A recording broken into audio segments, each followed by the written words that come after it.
Hello guys, and welcome to a new WARNO video today by me, Vulcan.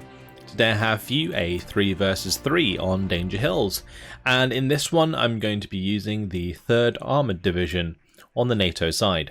Joined by Ku and Yagsource on my team, who are going to be using the 8th Infantry and the 3rd Armoured respectively, and then on the opposing side we have Broseph Stalin, Mr. Teabag and Lols, who are going to be using the 79th Guards Tank Division, 79th Guards Tank Division, and the 39th Guards Rifles, respectively. Alright, so let's have a quick look at what we're getting down here. So I've got a Kiowa that's going to be heading to the left-hand side. We've got a few of these M113A cavs. They're all going to be pushing specifically into this area. I was hoping to kind of cover off this high ground on the left side. You see this is slightly higher on that hill to basically stop things that want to come across the open here. So that's what the M113A cavs are going to be doing. I do have an M3A1 Bradley that's going to be moving to the right hand side, and the reason I'm putting that there is so that it has the line of sight for the HGM down the road. Then I've got a bunch of other units here. You can see I've got 4 Stinger C's squads. I've got the M1A1HA Abrams. We've got 2 of these M48A1 Chaparrals. I've got a mechanized rifle leader. There's the M151 Mutt CP, and there's also a bunch of these military police further back. So that's pretty much my start.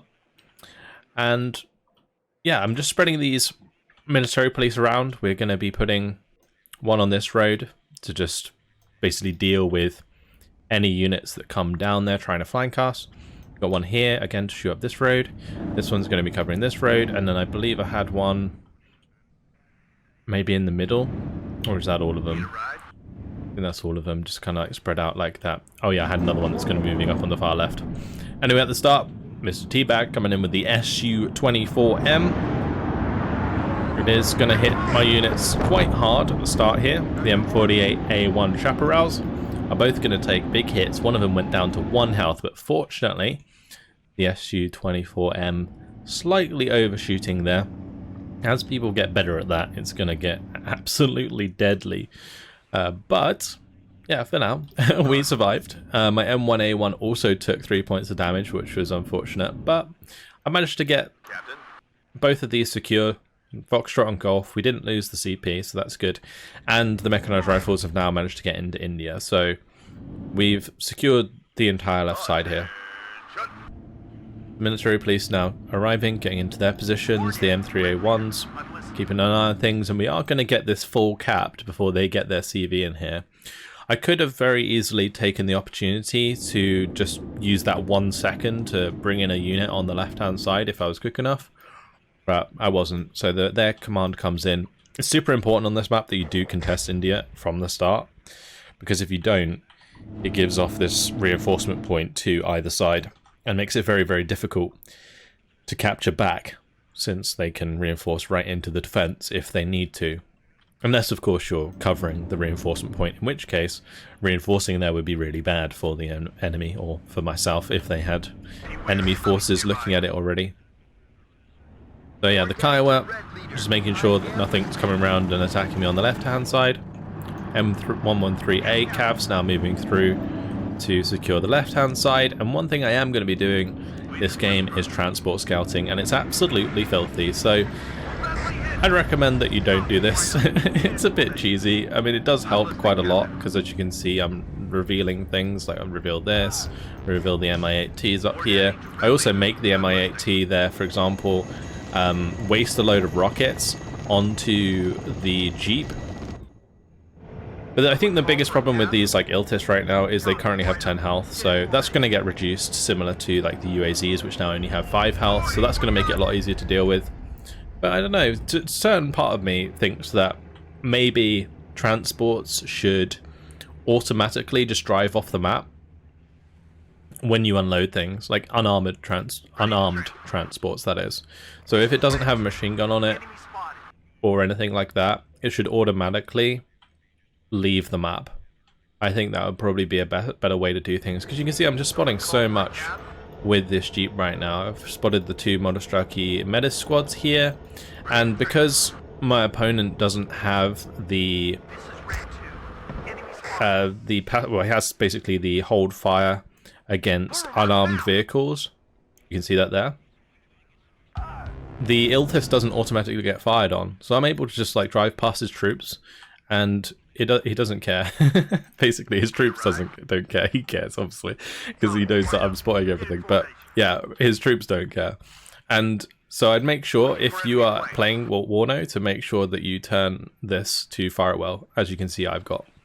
So all of my units are at fire at will against unarmed transports by default, because otherwise that can happen to you just as easy.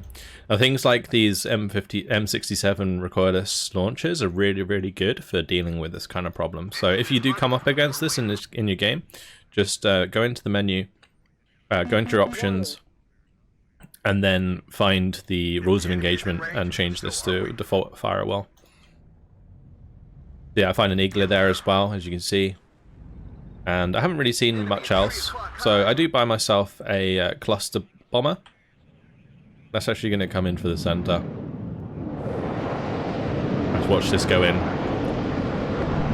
Everything about WARNO is still... looks really, really nice. I was really lucky not to lose that. It was a lot of like AA here. But the idea was to help out Q, who got put under a lot of pressure at the start in the middle. SU-24 coming in. I launched 4 Stingers at that, and 3 of them hit, and that didn't go down. I was really unlucky. The M1A1 survives. I believe there was a unit in here that did go down. It was just a truck though. And yeah, enemy UAZ now trying to push towards me, so now Mr. T-Bag trying to do the same, scout me with his transports, but I'm able to stop them in their tracks, as you can see. So yeah, it is a viable strategy at the moment to transport scout. It's just, I feel like it needs to get changed. And it's a reason why in Steel Division 2, for example, the transports would just disappear when you unloaded stuff, because in Wargame Red Dragon, transport scouting was a big problem. Anyway, BMP-1P here, gonna get spotted. I have brought up some scouts here that are a little bit further up for recon on the left-hand side. It's going to allow me to see and kill that BMP-1P. And since I've unloaded another unit here, another Iltis is going to be charging into the fray. Imagine being the guy told to get in a Jeep and drive it towards the enemy. The other nice thing about doing this is if you do have the automatic fire vehicles on, they would waste Motostrokey Metis squads at, or Motostrokey like Metis shots at the Iltis. Now in this case, I don't have line of sight on these, other than because of the Iltis. So this is like super scummy right now. The M1A1s just having free shots all day long. But don't they just look awesome?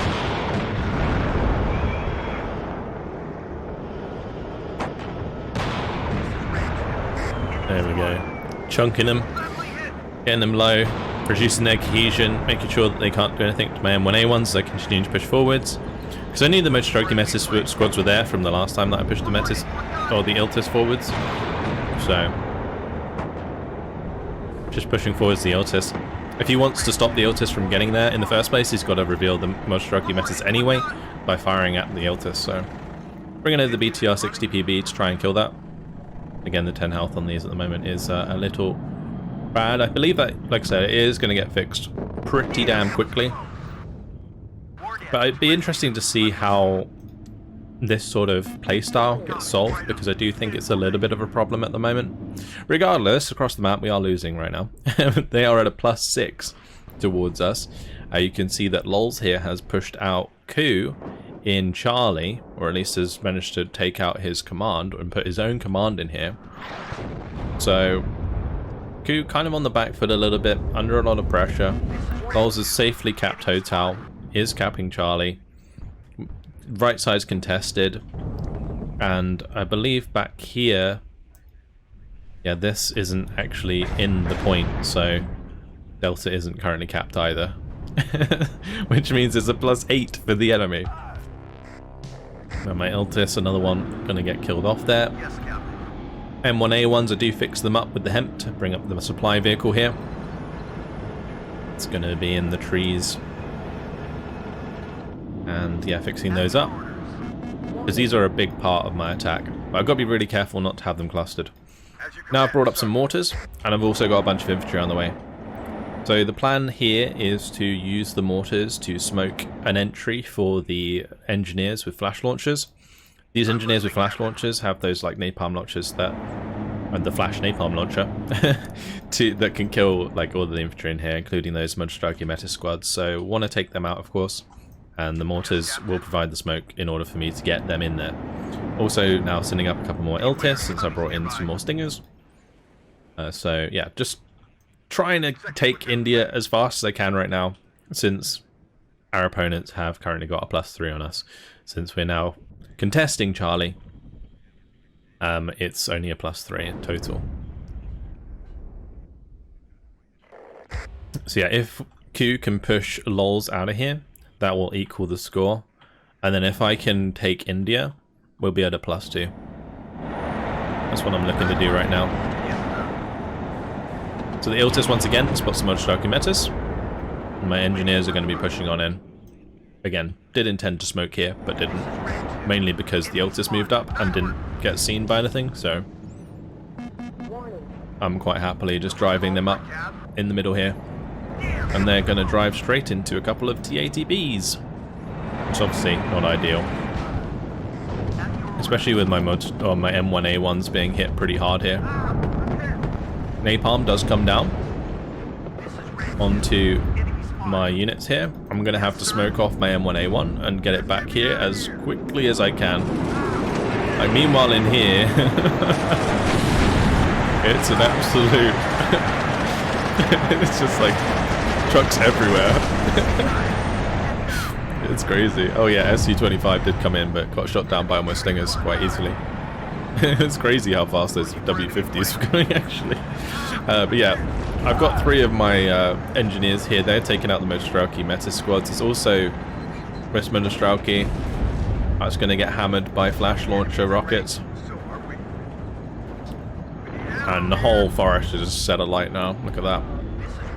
W50 going to find the BRDM back here. And this engineer is going to find ourselves another Igla squad. So we're cleaning them out now, which is nice. And if I can, you know, make sure there's nothing else in this forested area, then I can easily push forwards the M1A1s to deal with the TATBs, because the TATBs are really not as strong as an M1A1, since we have like 20 penetration and those don't have much armor. 4 SU-24 is going to come in. We're going to shoot down one there. We can take down the one on the front, the HE bombing one. And my F111 is going to get away from the MiG-31, but yeah, the bombs do come down here. Check out this. So napalm, I didn't really rate napalm, but after watching this, if napalm lands in the right place, check out how much damage it can do to these Bradleys. I was thinking, where have my Bradleys gone during this battle? But as they go through the flames here, they get stunned and they blow up. There's nothing firing at those, it's just the flames. Really, really easily took them out. I lost all 4 of my Bradleys that brought in these fire teams. Fortunately, the fire team survived, but yeah, all of the other units went down there. My M1A1 that I moved into the trees here managed to kill both TATBs. So that was actually a really good engagement for me, but I'm going to have to fall that back because I don't want to get killed by a Motostrauki squad, since these Motostrauki do have the RPG-7VR. But cluster coming in. Going to take out the enemy BRDM-2U. Managed to just about get away from the MiG-31Ms. And well, would you look at that. M1A1 goes down to an enemy strike here. Was a little bit overextended, but we did take out the BRDM. So with that done, I'm able to reinforce on the left-hand side. We've now got a +2 advantage. I'm bringing in an A10. A10 going to be initially targeted for the BRDM before I brought in the cluster plane, and now it's going to be focusing on attacking the MI8 MTA. There is the enemy stingers in here. Well, they're not stingers, they're Iglas. But yeah, A10 goes down after a couple shots. That was unfortunate. M1A1 still trying to make a retreat. Su-24 going to hit that hard. M1A1 goes down. Stinger manages to take out the Mi-8 MTA and the M113 ACAVs. Able to deal with the superiority coming in on the side here. Now these only have like the RPO launcher, so M13 is able to take them out nice and easy with their 50 cal and the M240. Yeah, we managed to secure India. I don't really have any infantry left in here at the moment, which is quite risky. And Mr. Teabag trying to desperately capture this back, but I'm really hoping I can get a shot onto this UAZ so that we can stop him capping it. And there we go. Pretty clutch. The shot landed here, but we did kill it. UAZ goes down.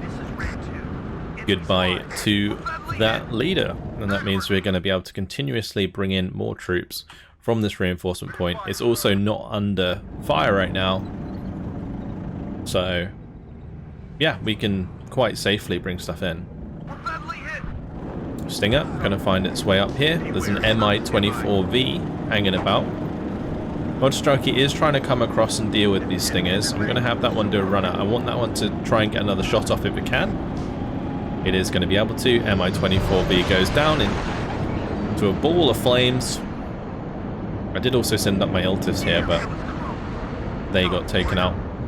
F-15 now hanging about. I've got this preemptively in the sky. I've got two of them, in fact. They're going to be going after the MiG-31s. We're going to take down one. We do manage to hit the second, but yeah, nice engagement for us. I don't lose my F-15s, and he loses one of his MiG-31s, so that was a good engagement. But yeah, I had them preemptively flying around to deal with the Su-24s because I didn't want to get myself killed off by them again, especially with these M1A1s. So fire teams trying to go up against Motostrokey, not ideal. Against this one that was stunned, I was fine, but when the second Motostrokey came in, it managed to get a good hit on the Abrams, so I'm going to have to be super careful there. This is like really stupid of me to lose that. Because these Motostrokey, they weren't pinned anymore after a little while, and they got another shot off. This Motostrokey also going to be taking out that M1A1. And these RPG-7 VRs at close range, doing a ton of damage. M3A1 Bradley does get hit by a cluster strike. And after those two kills, I'm actually in a kind of tough position right now. I need to be really careful. Another Mi-24 coming up. This is the AT. Mi-24 VAT, which comes with the, I think, 80mm rockets and then 8 Cocons and the 40 rocket pod there. I definitely like the 122mm ones. Anyway, Engineers with Dragons coming in. I was hoping that these would be good enough to deal with the 8-man Motostrokey squads. I've also got Apache over here that I sent over here to help Coup, but I believe I didn't really use that much throughout the game. M1A1 taking another cluster strike to the face. Stinger is going to be able to shoot down the Mi-8. Motostrokey still moving through though, and you can see I'm going to have to react to that with the fire team Dragon there. Right, get these unloaded. I'm going to be spreading them out and sweeping through the forest. I still need to make sure that I secure this, because otherwise we're kind of in a bad spot. Like, as long as I don't have this area, I can always get ambushed on this road, and I need to use this road to attack this objective. Technically, I could just camp India, but that's not my style. Of course, we're going to go for November. And since, you know, Q's got this held down, also Yag did a really good job of cleaning out Echo. You see he's got this fully locked down now. We're at a +4. So we're getting back into this game. At the start, it was looking pretty worrying. But now, it's all good. Fire Team Dragon going to be having a go at the BTR-60 there. We get a nice hit with the Dragon launcher. Napalm coming in. I'm already bringing in a cluster to hit this Mi-9. It just lands. Boom. Cluster string on top of it. I also shot down the Su-24 that time. A-10 coming in. Goodbye, Sabari. Spotted that with the Kiowa here.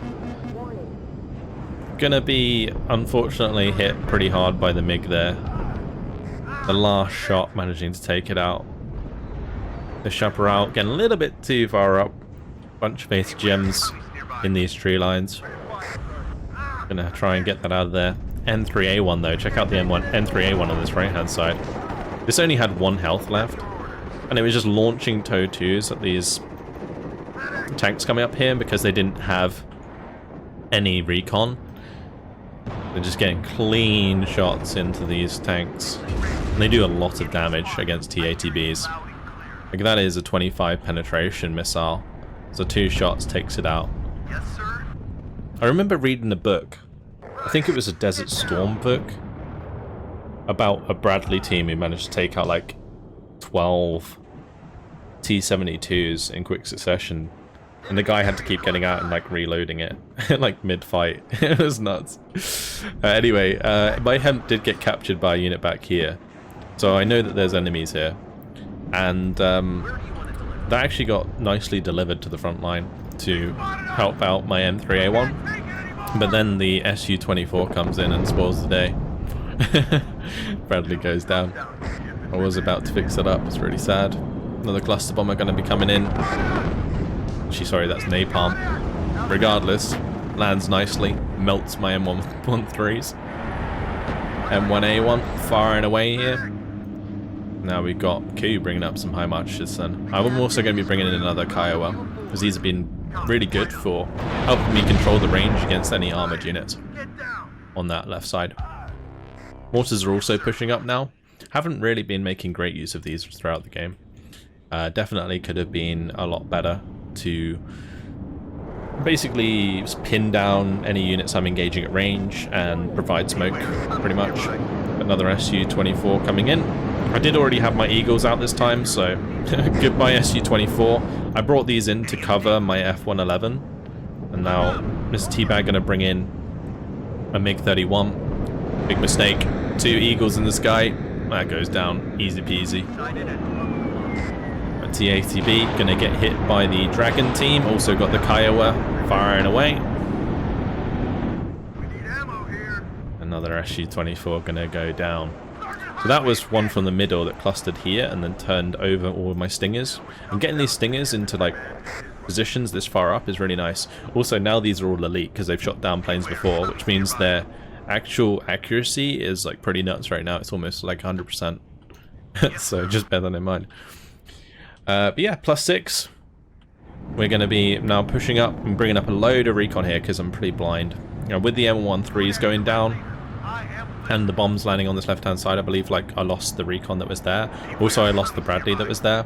So just going to be replacing all of that. Do have some artillery now coming in though, which is specifically going for my M1A1H Abrams because I did use that to engage. But the reason that's there is not to actually capture the sector, it's to give veterancy to the M1A1HA that's nearby and also all of these other units. So I'm going to be pulling that back. Fortunately, it doesn't really get hit much. Down here, this is the unit that captured my Hempt. The Spetsnaz, they snuck all the way around the back. You might have spotted them here earlier. I didn't actually see that while I was playing. But they ended up sneaking all the way back around here to try and find my mechanized rifles. Now, double capping sectors is always a good idea, but my mechanized rifles, they looked after themselves. They took out their Spetsnaz. And I'm going to make sure to move them after the fact, because the Eugen's coming in straight away. Gotta run. Imagine being these boys, like, in the distance. You're just like, oh god, gotta go. Right, M3A1. Moving forwards, getting into position, cleaning out some more Motostrelki that ended up in here. I'm now sending some W50s over to the right hand side. I was going to look for a flank to the right now, rather than an attack into November, because I realised this was just too sticky for me to attack. And with the Motostrelki message squads in here and all the other stuff that we've been dealing with, I don't think I can really push up there. But since Ku was making ground into Hotel now, I was looking to potentially do a flank. But we're now on a +7. With Echo under control, with us now contesting Hotel, yeah, +7, completely swung back in our favour. Really nice comeback in this game, and yeah, thanks somewhat to some good old transport scouting. Which I think, like I say, does need to be changed a little bit. I think this is a good example of something that is always adjusted in early access. And, you know, in the future, I think there's going to be even more adjustments to it. Like, so far, the biggest adjustment has been the change from 10 health transports to 5 health transports. It's just the Iltis is one of those, like, small vehicles that hasn't been affected by that yet, but will obviously get fixed.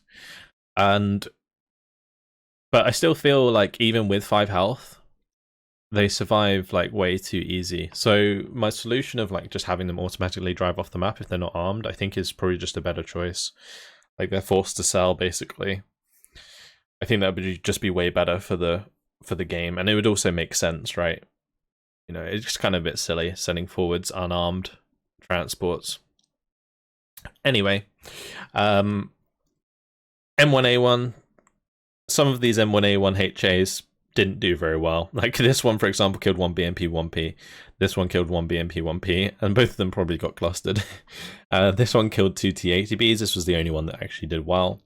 My clusters did well though, and we managed to keep our air alive, which was important. And this Eagle managed to shoot down 2 MiG-31s and an Su-24. Like the Eagle's just so good. It really, really is. But in the same vein, well, those T80Bs did manage to clean up a lot of those engineers, and I believe the Su-24s caught out quite a few of my units here. So cluster taken out one of the M1A1s, this one taken out another M1A1, and the Bradley there.